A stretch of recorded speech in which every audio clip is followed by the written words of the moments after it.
रोजी शिवनेरी किल्ल्यावर झाला. त्यांच्या आईचे नाव जिजामाता व वडिलांचे नाव शहाजी भोसले हे होते. रायगड बहुतेक किल्ला चंद्रराव मोरे यांनी 1030 मध्ये बांधला होता. त्यावेळी त्याला रायरी म्हणून पण ओळखले जात असे. सईबाई यांचा विवाह शिवाजी महाराजांच्या सोबत लाल महल येथे झाला. त्या शिवाजी महाराजांच्या प्रथम पत्नी होते. इतिहासाच्या पानावर, रयतेच्या मनावर, मातीच्या कणावर, विश्वासाच्या प्रमाणावर राज्य राजा म्हणजे शिवछत्रपती यांना अश्विनी व्यासकडून मानाचा मुजरा. स्वराज्याची साक्ष देते एक एक कडा, स्वराज्याची साक्ष देते एक एक कडा. इथे सांग्या गड्या शक्तूंच्या रक्तांचा सारा. मासे तुझावणी शिवरायांना आदेश दिला.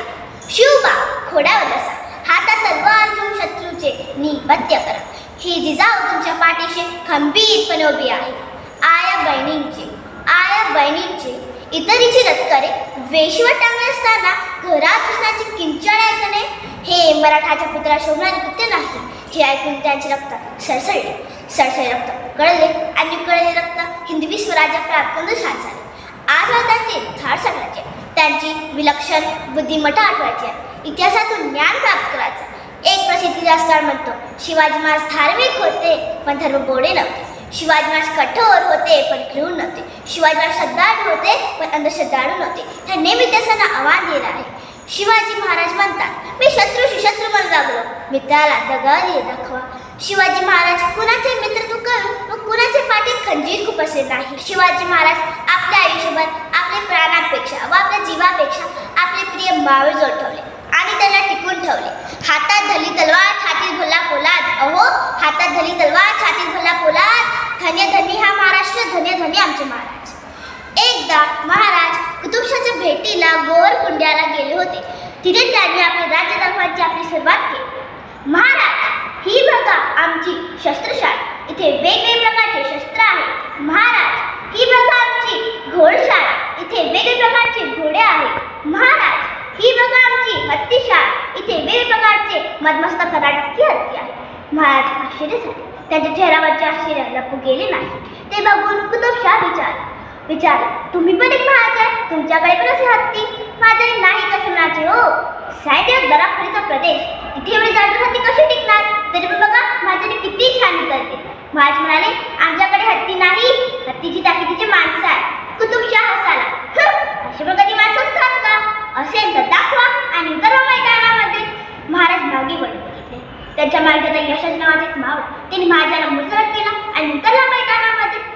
एकाकडे महाराष्ट्राचा हत्ती आणि एकाकडे कर्नाटकची हत्ती. दोघांमध्ये युद्ध सुरू झाले. हत्ती समोर यायचा तर यशाची मागे सरकायची. तेवढ्यातच कर्नाटकची हत्तीने यशाजीला आपले सोडलेत पकडले. सगळ्यांची नजरा शांत झाली. सगळं वाटलं की यशाजी आता बेमोत बोलायचे.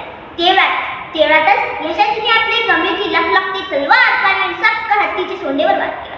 हत्ती ची ची करून मैदान पडला आणि महाराष्ट्राच्या हत्तीने कर्नाटक हत्तीला हरवले होते. जिंकण्याचा इतिहास अमृत हरण्याचा लक्षात नाही.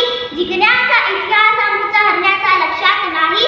जो वरी उभा मैदानात मी, तो वरी नियतीला जिंकणे शक्य नाही. नियतीला जिंकणे शक्य नाही.